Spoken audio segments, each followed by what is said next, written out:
Hello दोस्तों, स्वागत है आपका हमारे YouTube channel GK by UPSC पे। आज हम बात करने वाले हैं यूपीएससी प्रीलिम्स एग्ज़ाम में पूछे गए प्राचीन इतिहास के कुछ महत्वपूर्ण प्रश्नों की चर्चा करने वाले हैं। चलिए स्टार्ट करते हैं। हमारा पहला प्रश्न है, प्राचीन भारत के इतिहास के संदर्भ में भवभूति और हस्तिमल तथा श्रमेश्वर क्यों प्रसिद्ध हैं? प्राचीन भारत के इतिहास के संदर्भ में भवभूति, हस्तिमल तथा श्रमेश्वर क्यों प्रसिद्ध है? ऑप्शन ए जैन साधु, ऑप्शन बी नाटककार, ऑप्शन सी मंदिर वास्तुकार, ऑप्शन डी दार्शनिक। इसका राइट आंसर है ऑप्शन बी वास्तुकार। ओके, चलिए हमारा नेक्स्ट क्वेश्चन है। और हाँ गाइस, यहाँ पे कुछ की पॉइंट्स भी दिए गए हैं जिनको आप पीडीएफ के माध्यम से पढ़ सकते हैं। हम आपको पीडीएफ प्रोवाइड कर देंगे। चलिए हमारा नेक्स्ट क्वेश्चन है, जैन दर्शन मानता है कि दुनिया का निर्माण और अनुरक्षण डैश द्वारा किया जाता है। ऑप्शन ए सार्वभौमिक नियम, ऑप्शन बी सार्वभौमिक सत्य, ऑप्शन सी सार्वभौमिक विश्वास, ऑप्शन डी सार्वभौमिक आत्मा। गेस करिए इसका राइट आंसर क्या होगा? यहाँ पे क्या होगा? चलिए इसका राइट आंसर है ऑप्शन ए सार्वभौमिक नियम। देखिए यहाँ पे दिया है। अब कुछ ये इम्पोर्टेंट की पॉइंट्स है जो आप पढ़ सकते हैं पीडीएफ के माध्यम से।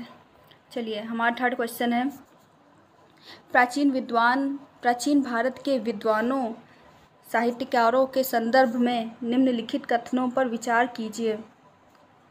प्राचीन भारत के विद्वानों साहित्यकारों के संदर्भ में निम्नलिखित कथनों पर विचार कीजिए। ऑप्शन ए पाणिनि पुष्यमित्र शुंग से संबंधित है, ऑप्शन बी अमर सिंह हर्षवर्धन से संबंधित है, ऑप्शन 3 कालिदास चंद्रगुप्त सेकंड से संबंधित है। उपयुक्त कथनों में से कौन सा सही है आपको बताना है। चलिए गैस करिए इसका राइट आंसर क्या होगा?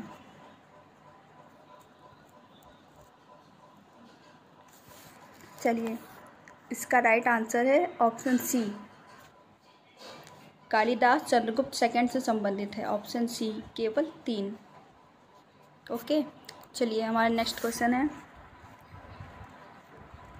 देखिए यहाँ पे पूरा पीडीएफ प्रोवाइड कर दिया है, आप यहाँ पे देख सकते हैं। इंपॉर्टेंट की पॉइंट्स जो एग्ज़ाम में पूछे जा सकते हैं, ये थ्योरी है। ओके, चलिए हमारा नेक्स्ट क्वेश्चन है, भारत के इतिहास के संदर्भ में निम्नलिखित युग्मों पर विचार कीजिए। यहाँ पे प्रसिद्ध स्थल दिए गए और वर्तमान राज्य दिए हैं, जैसे प्रसिद्ध स्थल भीलसा है और वर्तमान राज्य मध्य प्रदेश। तो और दूसरा है द्वार समुद्र और वर्तमान राज्य महाराष्ट्र, और प्रसिद्ध स्थल गिरनार और वर्तमान राज्य गुजरात, जो प्रसिद्ध स्थल रह चुके हैं। तो इसमें लिखा उपयुक्त में से कौन सा युग्म सही सुमेलित है? बताइए। इसका राइट आंसर होगा फोर्थ का ए, केवल 1 और 3। ओके, चलिए हमारा नेक्स्ट क्वेश्चन है। ये देखिए यहाँ पे की पॉइंट्स दिए हैं। नीचे दी गई सारी सुमेलित है। प्रसिद्ध स्थल भीलसा का मध्य प्रदेश है, द्वार समुद्र का कर्नाटक है, और गिरनार का गुजरात है, और स्थानेश्वर का हरियाणा है। ओके, चलिए हमारा नेक्स्ट क्वेश्चन है, प्राचीन भारतीय गुप्त राजवंश के समय के संदर्भ में नगर, घंटासाला, कदूरा तथा चौल किस लिए विख्यात थे? ऑप्शन ए विदेशी व्यापार करने वाले बंदरगाह, ऑप्शन बी शक्तिशाली राज्यों की राजधानियाँ, ऑप्शन सी उत्कृष्ट प्रस्तर कला तथा स्थापत्य से संबंधित स्थान, ऑप्शन डी बौद्ध धर्म के महत्वपूर्ण तीर्थ स्थल। गैस करिए इसका राइट आंसर क्या है? आंसर तो दिया है पर आप अपने मन से बता सकते हैं इसका राइट आंसर क्या है। चीटिंग नहीं करनी है आपको। चलिए इसका राइट आंसर है ऑप्शन ए विदेशी व्यापार करने वाले बंदरगाह।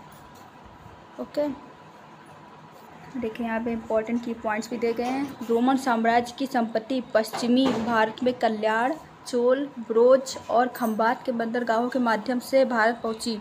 चोल गुप्त वंशों में बंदरगाह में से एक था। आंध्र क्षेत्र में बंदरगाह कदूरा और घंटासाला, कावेरी पट्टनम और टोंडेल पांड्य क्षेत्र के बंदरगाह थे। अतः सही उत्तर विदेशी व्यापार को संभालने वाले बंदरगाह। ओके, चलिए।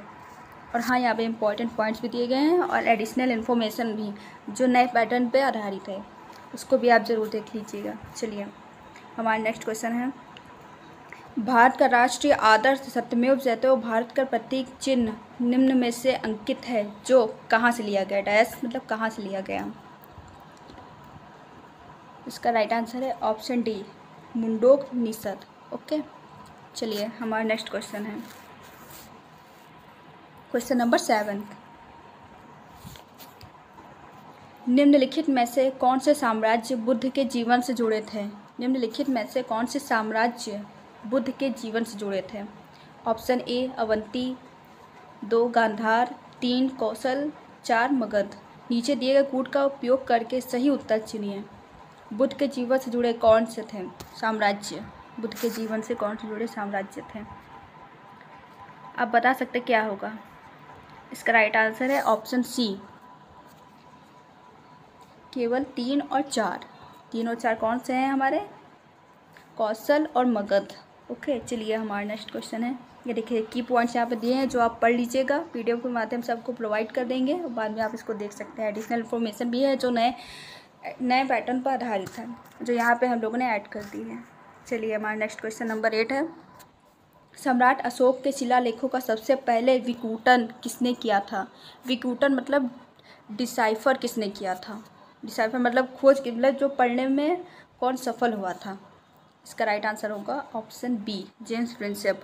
और इन्होंने 1837 में किया था। कब किया था, 1837 में जेम्स प्रिंसेप ने अशोक के अभिलेख को पढ़ने में सबसे पहले सफलता प्राप्त की थी। ओके, चलिए हमारा नेक्स्ट क्वेश्चन है। ये देखिए की पॉइंट्स भी यहाँ पे दिए हैं जो आप पढ़ सकते हैं और एग्ज़ाम के लिए इम्पॉर्टेंट है। ये सारा क्वेश्चन PYQ है जो यूपीएससी एग्ज़ाम में पूछे जा चुके हैं। ओके, चलिए क्वेश्चन नंबर 9 है।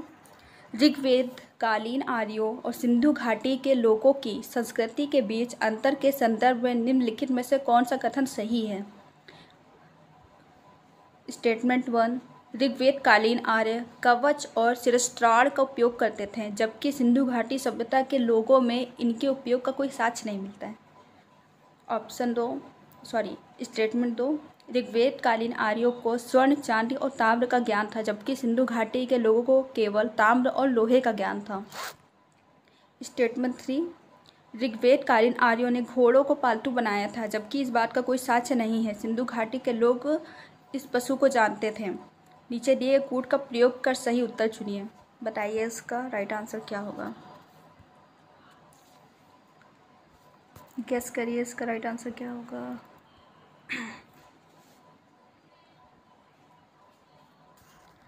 इसका राइट आंसर होगा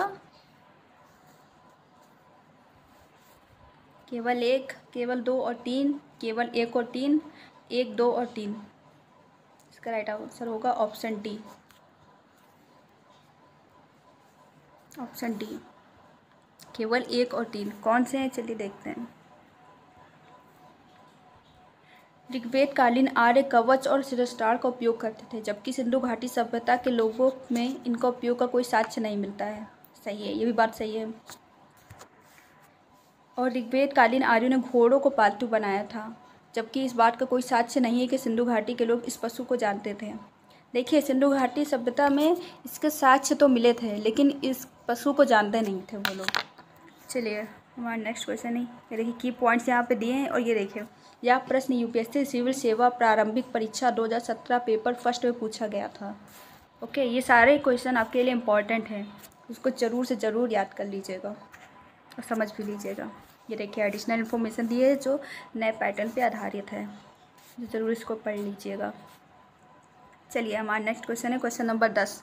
भारतीय इतिहास के संदर्भ में निम्नलिखित में से कौन भावी बुद्ध है जो संसार की रक्षा हेतु अवतरित होंगे। Option A Avalokiteshvara, option B Lokeshvara, option C Maitreyi, option D Padmapani. इसका राइट आंसर क्या होगा। चलिए इसका राइट आंसर है ऑप्शन सी मैत्रेयी। ओके, ये देखिए यहाँ पे की पॉइंट्स दिया। मैत्रेयी गौतम बुद्ध के उत्तराधिकारी होंगे। मैत्रेयी एक बोधिसत्व है जो भविष्य में धरातल पर प्रकट होंगे और इन्हें इस संसार का भावी बुद्ध माना जाएगा। उन्हें अजिता बोधिसत्व के नाम से भी जाना जाता है। इन्हें अजिता बोधिसत्व के नाम से भी जाना जाता है। ये देखिए एडिशनल इन्फॉर्मेशन दी है, इसको ज़रूर। चलिए हमारा नेक्स्ट क्वेश्चन की ओर बढ़ते हैं। हमारा नेक्स्ट क्वेश्चन है, भारत की धार्मिक प्रथाओं के संदर्भ में स्थानकवासी संप्रदाय का संबंध किससे है? भारत की धार्मिक प्रथाओं के संदर्भ में स्थानकवासी संप्रदाय का संबंध किससे है? ऑप्शन ए बौद्ध मत, ऑप्शन बी जैन मत, ऑप्शन सी वैष्णव मत, ऑप्शन डी शैव मत। गैस करिए इसका राइट आंसर क्या होगा। चलिए इसका आंसर आप कमेंट बॉक्स में लिखकर बताइएगा इसका राइट आंसर क्या होगा। ओके, हमारे चैनल को लाइक और सब्सक्राइब करिए और ज़्यादा से ज़्यादा शेयर करिए। धन्यवाद।